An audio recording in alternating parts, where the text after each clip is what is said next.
کر چکا ہے۔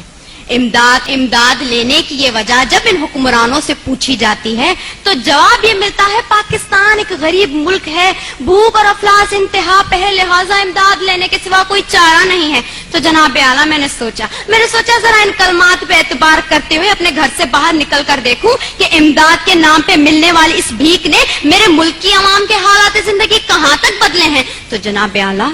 افسوس ہوا،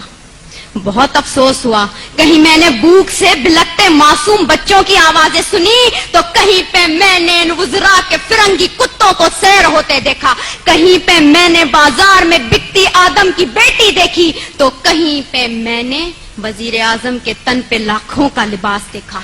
کہیں پہ میں نے اولاد برائے فروخت کے نعرے سنے تو کہیں پہ وزیر اعظم اور حکمرانوں کے آگے پیچھے جاتی 10 مرسڈیز کو دیکھا، کہیں پہ میں نے عافیہ صدیقی کی ماں کو اس کے انتظار میں تل مرتے دیکھا تو کہیں پہ میں نے اس ملک کے حکمرانوں کو امریکہ کی خوشامد میں دن رات ایک کرتے دیکھا۔ میں کیا بتاؤں میں نے کیا کیا دیکھا، ڈرون حملوں میں مرنے والوں کی لاشوں کو دیکھا، کئی عورتوں کے اجڑتے سہاگوں کو دیکھا، کئی نوجوانوں کو ہاتھ میں ڈگریاں لیے بے روزگاری کے عوض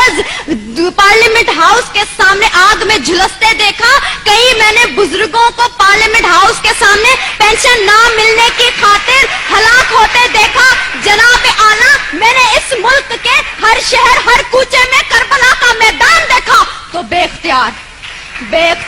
میری زبان پہ یہ الفاظ آ گئے، اصول بیچ کے مسند خریدنے والوں، نگاہ اہل وفا میں بہت حقیر ہو تم، وطن کا پاس تمہیں تھا نہ ہو سکے گا کبھی کہ اپنی حرص کے بندے ہو، بے ضمیر ہو تم۔ جناب اعلیٰ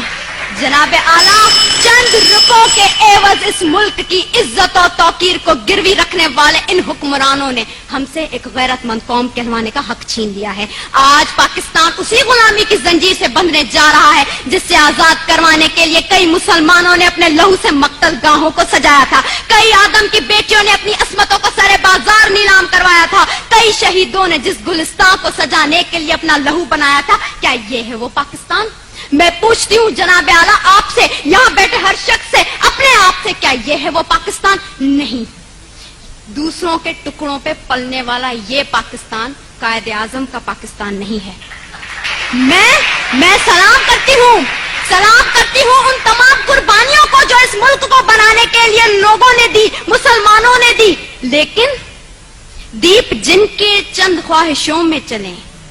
دیپ جن کے صرف محلاتوں میں جلیں، چند لوگوں کی خواہشات کو لے کے چلیں جو کہ مصلحتوں کے سایوں میں پلیں، ایسے دستور کو، صبح بے نور کو میں نہیں مانتا، میں نہیں جانتا۔ میں بھی خائف ہوں تختہ دار سے، میں بھی منصور ہوں، کہہ دو یہ اغیار سے، کیوں ڈراتے ہو زندہ کی دیوار سے، ظلم کی رات کو، جہل کی بات کو میں نہیں مانتا، میں نہیں جانتا، میں نہیں مانتا، میں نہیں جانتا۔